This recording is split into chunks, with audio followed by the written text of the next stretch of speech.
तो मेरा नाम डॉक्टर फैसल याद खान है और आज की इस वीडियो में हम बात करेंगे हेयर फॉल के हवाले से कि हेयर फॉल के बारे में कब आपको कॉन्शियस हो जाना चाहिए और कब इसका ट्रीटमेंट आपको शुरू करवाना चाहिए। तो मैं आपको बताता चलूँ कि मेल और फीमेल में हेयर फॉल की बहुत सारी रीजंस होती हैं। मेल में जो मोस्ट कॉमन काज है, जो कि टाइप है हेयर फॉल की, वो है बड़ी मेल पैटर्न बाल्डनेस, जो मेल में बहुत ज़्यादा कॉमन है। तो मोस्टली होता ये है कि हमारे जो बाल हैं वो 18 साल की उम्र या 19 साल की उम्र में गिरना शुरू हो जाते हैं, क्योंकि तब हमारे बहुत ज़्यादा बाल होते हैं तो हम इतनी तवज्जो नहीं देते, क्योंकि बहुत ज़्यादा बाल हैं, हमारा गुजारा चल रहा होता है तो हम इस तरफ तवज्जो नहीं देते। बाल आपके 18, 19 या 20 साल में गिरना शुरू हो जाते हैं और 20, 22 और 24, 25 साल की उम्र तक मैक्सिमम जो बाल आपके गिरना होते हैं वो गिर चुके होते हैं और मोस्टली लोग तब तक अपना जो बाल्डनेस है वो डेवलप कर चुके होते हैं।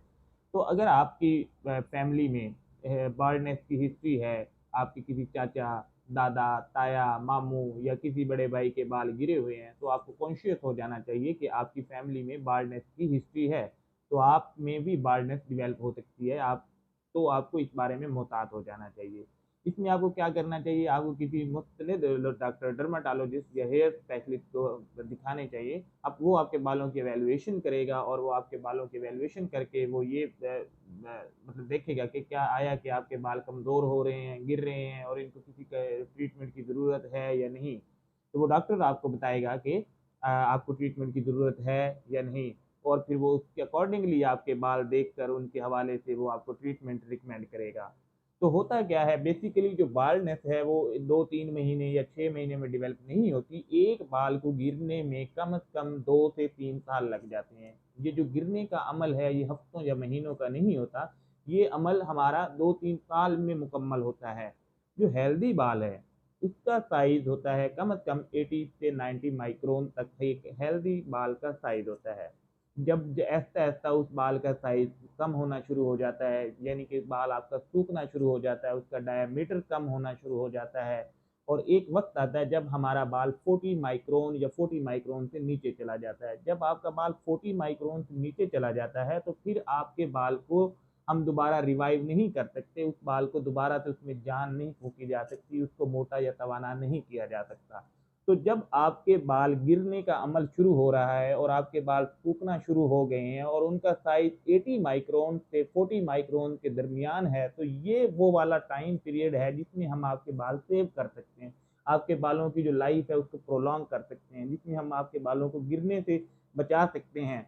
तो ये वो वक्त है जब आपको क्लिनिक पे विजिट करना चाहिए, किसी मुस्तकिल डॉक्टर को दिखाना चाहिए और उससे ट्रीटमेंट लेना चाहिए। अब कौन कौन से ट्रीटमेंट अवेलेबल हैं वो भी मैं आपको बता देता हूँ।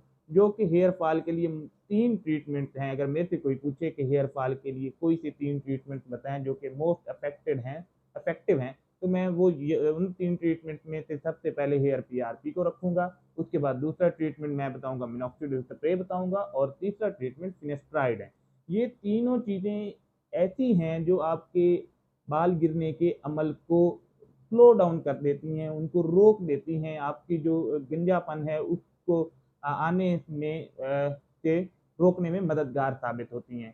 तो इसलिए मैं, जो भी मेरे व्यूअर्स हैं ये वीडियो देख रहे हैं, अगर आपकी फैमिली में बाल्डनेस की हिस्ट्री है और आप 18 साल या इससे ज़्यादा उम्र के हैं और आप महसूस कर रहे हैं कि आपके बाल पहले से कमज़ोर हो रहे हैं या आपके बाल गिर रहे हैं, तो आपको ज़रूर किसी मुस्तनिद डॉक्टर, डर्माटोलॉजिस्ट या हेयर स्पेशलिस्ट को विजिट करना चाहिए और उससे अपने बालों की एवेल्युएशन करवा के अपना ट्रीटमेंट शुरू करवाना चाहिए, ताकि आप गंजपन से बच सकें। Thank you very much. तो मेरा नाम डॉक्टर फैसल याद खान है और आज की इस वीडियो में हम बात करेंगे हेयर फॉल के हवाले से कि हेयर फॉल के बारे में कब आपको कॉन्शियस हो जाना चाहिए और कब इसका ट्रीटमेंट आपको शुरू करवाना चाहिए। तो मैं आपको बताता चलूँ कि मेल और फीमेल में हेयर फॉल की बहुत सारी